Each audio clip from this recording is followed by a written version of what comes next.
Era quase meia-noite, chovia tanto que a rua tinha virado um rio, e eu estava parada na calçada com o meu filho de 1 ano e meio dormindo no meu colo, encharcado, enquanto via as minhas coisas sendo jogadas no meio da água. O colchão, a caixa com as roupas dele, a panela que era da minha mãe, e o homem que mandou jogar tudo ali, parado na porta, seco, me olhando de cima como quem olha para um cachorro que mijou no tapete. Ele disse, com aquela voz mansa de quem nunca apanhou da vida: gente como você não constrói nada, só serve para pagar aluguel. E nem isso você consegue fazer direito. Eu não respondi. Eu não tinha forças. Eu só apertei o meu filho mais forte e rezei para ele não acordar e ver a mãe daquele jeito. Guarda essa cena, porque eu prometo que ela vira do avesso até o final. Meu nome não importa muito nessa história. O que importa é que eu tinha 23 anos, um filho, e ninguém. O pai do meu menino tinha sumido antes mesmo dele nascer, daquele jeito covarde de quem some sem nem dar as costas, porque dar as costas já seria coragem demais. Meus pais já tinham ido. Eu tinha só eu,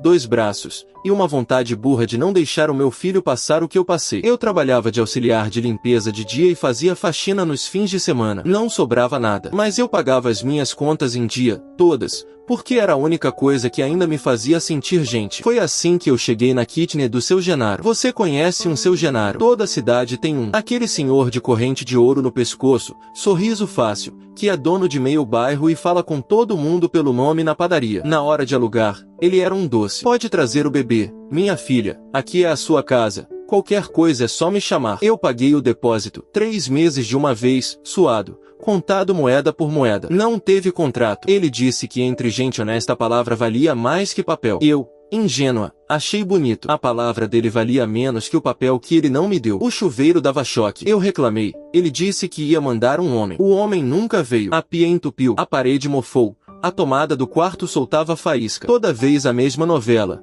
Vou mandar resolver, minha filha. Ele nunca mandava resolver nada. Mas no dia 5, se o aluguel não estivesse na mão dele, ele batia na porta às 7 da manhã. E não era mais minha filha. Era um outro homem que aparecia ali. Frio. Eu pagava sempre. Mesmo quando faltava comida, o aluguel dele saía primeiro. Porque eu tinha medo. E ele sabia que eu tinha medo. Era disso que ele se alimentava. O prédio do seu Genaro era um caixão de 3 andares cheio de gente como eu. Mães solteiras, idosos com aposentadoria curta, casais começando do zero, trabalhador que chegava tarde. Todo mundo sem contrato. Todo mundo com medo. Ele tinha quebrado o sobrado antigo em um monte de quartinhos pequenos, fiação por cima da parede, um corredor escuro, um extintor vencido pendurado lá embaixo só pra inglês ver. Era ilegal de cima a baixo. E todo mundo sabia. E ninguém falava nada. Porque ele era o seu Genaro. E nós éramos só os inquilinos. A minha desgraça começou num mês de inverno. A empresa onde eu fazia a limpeza cortou funcionários. E eu fui uma delas. Do dia pra noite eu perdi metade da minha renda. Eu corri atrás.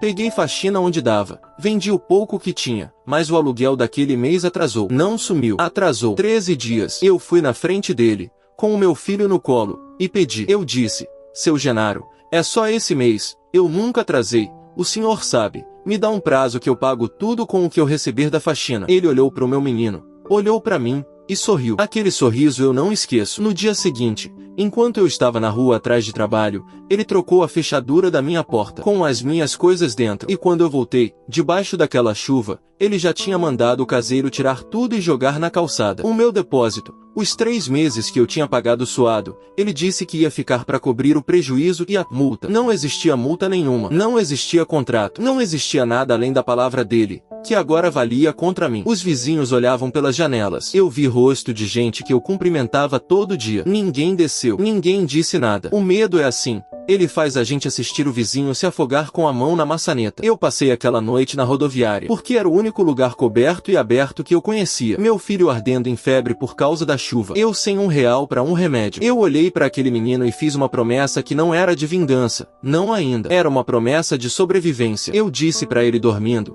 um dia ninguém mais vai poder te jogar na rua. Nem a você. Nem a ninguém. A mãe te jura. Quem me salvou foi a dona Cida, uma senhora que tinha uma pensão velha do outro lado da cidade e que me viu na rodoviária no dia seguinte, tentando aquecer o leite do meu filho. Ela não me deu sermão, não me deu pena. Ela me deu um quarto e um trato.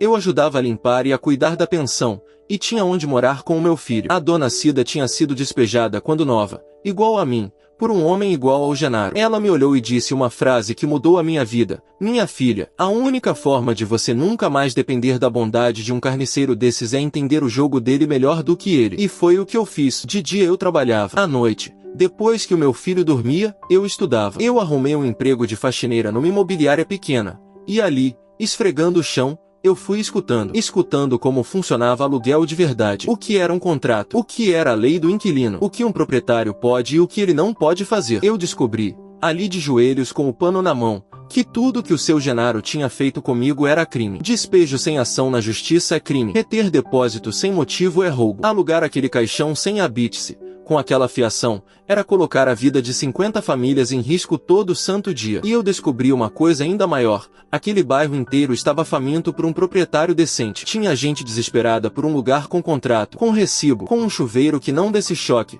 com um dono que atendesse o telefone. Ninguém oferecia isso. Os Genaros da cidade tinham acostumado todo mundo a aceitar migalha e agradecer. Eu olhei para aquilo e, pela primeira vez em anos, eu não senti medo. Eu senti fome também, mas a minha fome era de outra coisa. Eu pedi para a dona da imobiliária me ensinar. Ela viu que eu tinha cabeça, me tirou da limpeza e me botou para atender. Eu tirei o meu registro de corretor estudando na madrugada, com o caderno apoiado no berço. Levou tempo. Levou 3 anos de uma vida que não tinha um domingo. Mas eu fui juntando. Cada comissão, cada faxina extra, cada centavo que não virava luxo virava reserva. A dona Cida acreditou em mim e botou a pensão velha dela como parte do negócio. E juntas a gente conseguiu um financiamento para comprar um sobrado caindo aos pedaços. Você não vai acreditar onde ele ficava. Na mesma rua do seu Genaro, quase de frente pro prédio dele. Eu não comprei ali por acaso, eu confesso, mas não era só raiva. Era estratégia. Eu sabia exatamente quem morava no caixão dele, porque um dia eu fui uma deles. Eu reformei aquele sobrado com as minhas regras. Fiação dentro da parede,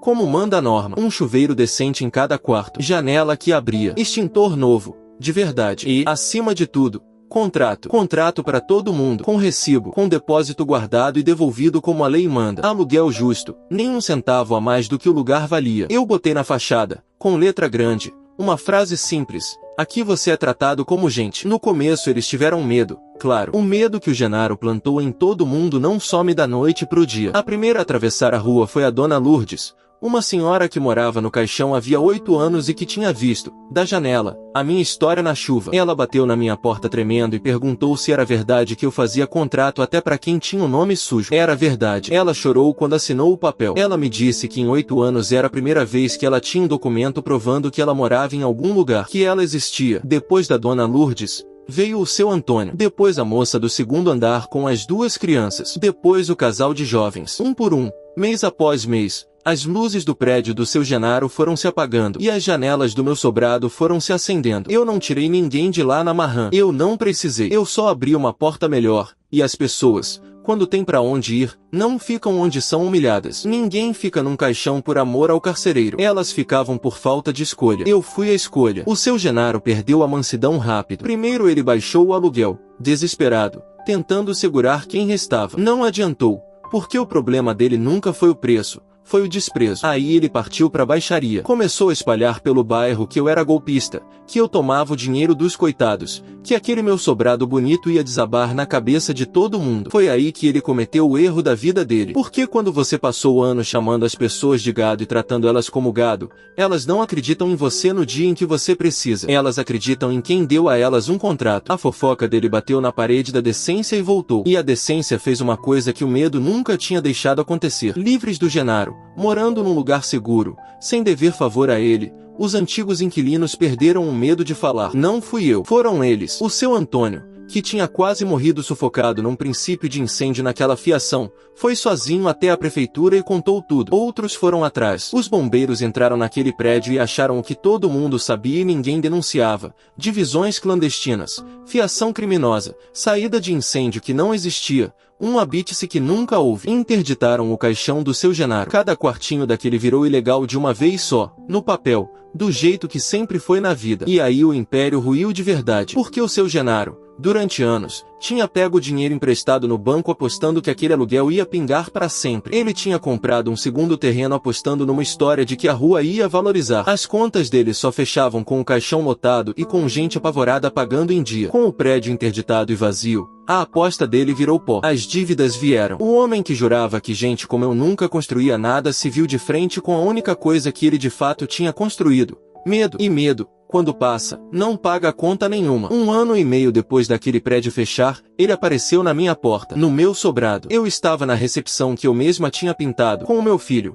já maiorzinho, fazendo a lição numa mesinha no canto. Entrou um senhor mais velho, mais magro, sem a corrente de ouro, com uma pasta velha debaixo do braço e o sorriso ensaiado de sempre. Ele não me reconheceu. Para ele eu nunca tinha sido um rosto, eu tinha sido um aluguel. Ele me chamou de a senhora corretora, me elogiou o lugar, disse que tinha ouvido falar muito bem de mim no bairro. E então ele abriu a pasta e me ofereceu, quase implorando, para eu comprar o prédio interditado dele. Pelo preço que a senhora quiser, ele disse. Eu só preciso me livrar daquilo. Eu deixei ele falar até o fim. E quando ele terminou, eu levantei, dei a volta na mesa e falei o meu nome inteiro. E vi a memória chegar nos olhos dele devagar, como água subindo. Eu disse: o senhor não lembra de mim, mas eu lembro do senhor. Faz uns 6 anos, numa noite de chuva, o senhor jogou as minhas coisas na calçada com o meu filho de 1 ano no meu colo. E o senhor me disse uma frase. O senhor disse que gente como eu não constrói nada, que gente como eu só serve para pagar aluguel. O sorriso dele morreu. Eu não gritei. Eu não precisava mais gritar com ele. E isso,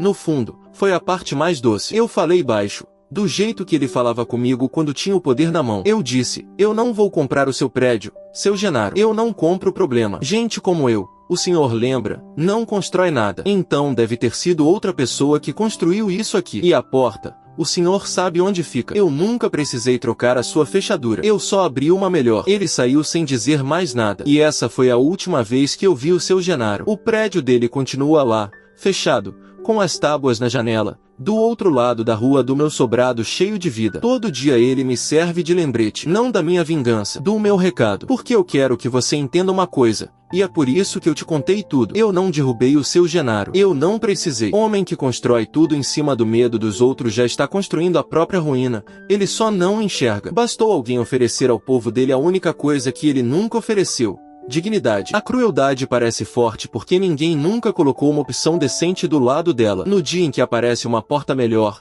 o carcereiro descobre que a cadeia estava aberta o tempo todo. Hoje o meu filho cresce num lugar onde ninguém pode jogar ninguém na chuva. A dona Cida virou sócia e passa as tardes na recepção mandando em todo mundo, do jeito dela. E toda vez que bate na minha porta uma mãe nova, encharcada, com uma criança no colo e um olhar de quem já perdeu tudo, eu sento com ela, sirvo um café e pego o caderno de contrato. Porque eu sei exatamente o que aquele olhar está pedindo. Não é pena, é uma chance de existir no papel, de ser gente. A mesma chance que uma noite de chuva quase me tirou para sempre. Se essa história te tocou, faz uma coisa por mim. Lembra dela na próxima vez que alguém te disser que você não vai construir nada. Porque quem fala isso, no fundo, está com medo do dia em que você vai construir. Se inscreve no canal, que aqui a reviravolta sempre chega para quem teve paciência de esperar a chuva passar.